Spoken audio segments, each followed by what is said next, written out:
Buenos días, bienvenidos a otro episodio de nuestro Café Fiduciario de todos los jueves, patrocinado por Suárez y Gómez Abogado Fiduciario, por la Asociación de Egresados de la Escuela Colombiana de Ingeniería Julio Garavito y realizado por Piensas Estructuradores Fiduciarios.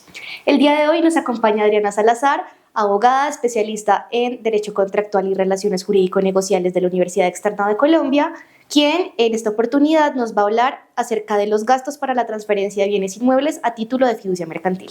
Bienvenida, Adriana. Gracias, Juliana, gracias a todos por la invitación. Estoy muy contenta pues de estar aquí y compartir con ustedes este tema que me parece bastante interesante y que me lo han preguntado, digamos que en muchas ocasiones.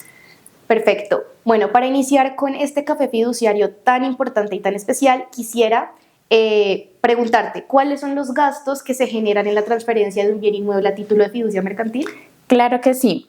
Quiero, digamos que en principio recordarle a todos qué es la fiducia mercantil para que estemos en contexto.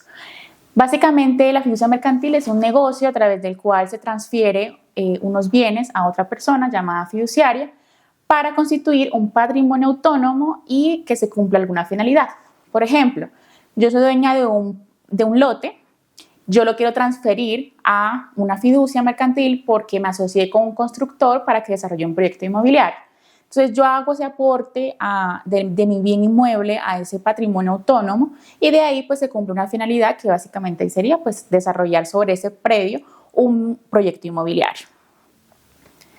Perfecto. ¿Y cuáles son estos gastos que se derivan de la transferencia? Listo. Entonces, hay que tener en cuenta que esta transferencia de este bien inmueble deriva unos costos, unos gastos propiamente dicho y propiamente, digamos que de la transferencia en sí. Entonces, acá nos referimos básicamente a lo que son derechos notariales, derechos de registro, el impuesto de registro y hay un punto importante pues que lo vamos a ir desarrollando que es el impuesto de timbre. Perfecto. Entonces, ¿cuál sería la diferencia entre el derecho de registro y el impuesto de registro? ¿Es lo mismo o tiene alguna variación, digamos, en materia legal? Digamos, lo que es derecho y lo que es impuesto de registro son totalmente diferentes. Y esto es importante y gracias por la pregunta porque muchas personas confunden lo que es derecho y lo que es impuesto y piensan pues que es lo mismo. Entonces quiero hacer una aclaración antes de pasar a cada uno de ellos y básicamente es el derecho notarial son ese derecho que cobra, digamos que las notarías por la prestación del servicio. ¿Listo? Y lo que es el impuesto de registro, si es un impuesto como tal, ¿sí? Que se causa a favor, digamos que los departamentos. Entonces, esto es un impuesto departamental. Esa es la gran diferencia. Vale, ¿y tú nos podrías contar un poco más a profundidad sobre cada uno de estos derechos? Claro que sí. Entonces, empecemos con el derecho notarial. Básicamente, el derecho notarial pues, se encuentra regulado en la resolución 773 del 2024. Esta resolución la emite lo que es la Superintendencia de Notario y Registro.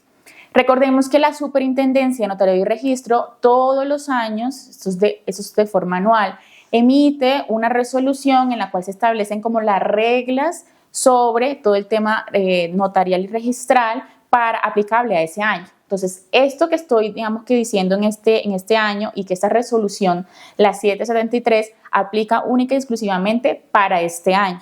Entonces, el año que viene, en enero, se va a sacar una nueva resolución en la cual pues, se indique cuál es el derecho notarial y cómo aplica, cuáles son las reglas aplicables al 2025. ¿Listo? Perfecto. Entonces, en esta resolución del año 2024 establecimos como el derecho notarial para la fiducia mercantil en temas y digamos que en general hablamos de que esto debe ser cobrado con base a mínimo el avalúo catastral. Sin embargo, la resolución establece dos excepciones. ¿Cuáles son esas dos excepciones? Lo que es la fiducia de administración propiamente dicha, únicamente administración, no administración y pagos, sino únicamente administración, que en la administración se va a cobrar con base a las comisiones fiduciarias que se establecen en el contrato de fiducia. En ese sentido, si por ejemplo mi contrato de fiducia establece un salario mínimo por 5 años, supongamos que es el contrato, entonces yo voy a multiplicar ese salario mínimo por los 5 años. Eso me va a dar el costo y la base para, digamos que calcular mi derecho notarial. Cuando hablamos, por ejemplo, y la otra salvedad es la fiducia en garantía. Cuando hablamos de la fiducia en garantía nos referimos entonces a que el derecho notarial se va a calcular con base a el monto de la garantía, el monto que yo voy a emitir de certificados de garantía. ¿Listo? Recordemos que la fiducia mercantil pues tiene diferentes usos y destinaciones. Entonces, una de ellas es, yo puedo obtener un bien inmueble, lo transfiero a una fiducia mercantil y ahí, digamos que yo lo destino para que sirva como de garantía a terceros en sus acreencias. Y la fiduciaria en ese caso pues emite esos certificados de garantía. Entonces eso es importante tenerlo en cuenta, que hay diferentes modalidades de fiducia mercantil que ya lo hemos conversado en cafés, digamos que anteriores. Ahora, para los demás tipos de fiducia mercantil, sí o sí debemos remitirnos entonces a la base mínima, que es el avalúo catastral.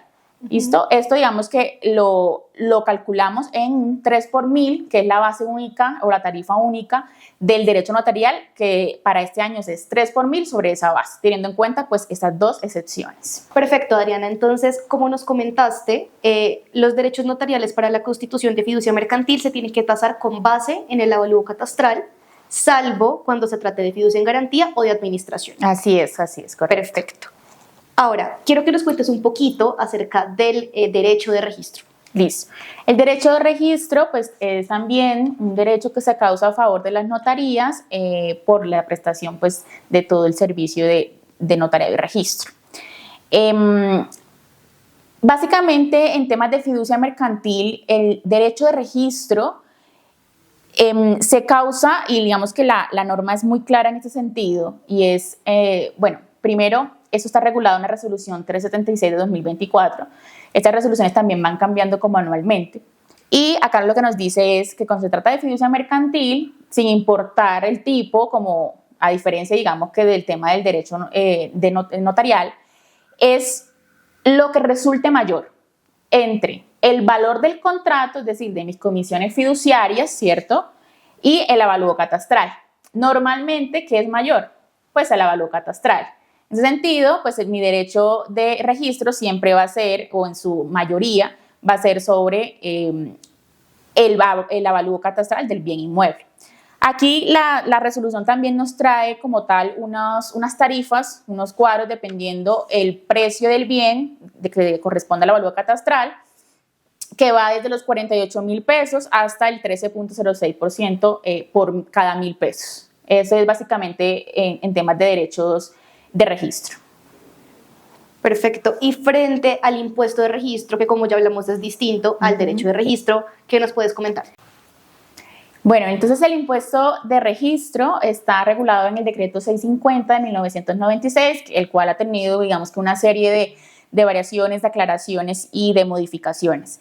En general, este impuesto de registro, como lo hemos mencionado, se causa a favor, digamos que del departamento. Y lo que dice en temas de fiducia mercantil es que se va a calcular, digamos que su base se va a calcular sobre las comisiones fiduciarias.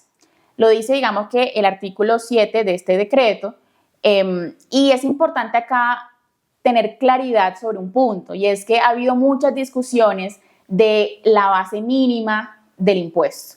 Y esta base mínima del impuesto consiste en que la base para calcularlo debe ser no las comisiones fiduciarias tratándose de bienes inmuebles, sino el avalúo catastral. Y también, pues digamos que este decreto nos trae que para efectos de esa aplicación de la base mínima, digamos que se debe hacer una transferencia o una enajenación del bien inmueble. Aquí entonces nuestra jurisprudencia ha sido clara y ya pues ha reiterado el tema diciendo que en fiducia mercantil, cuando yo transfiero mi bien, estoy cumpliendo la naturaleza del contrato de fiducia, porque el contrato de fiducia, su naturaleza es hacer la transferencia de un bien a otra persona llamada fiduciaria.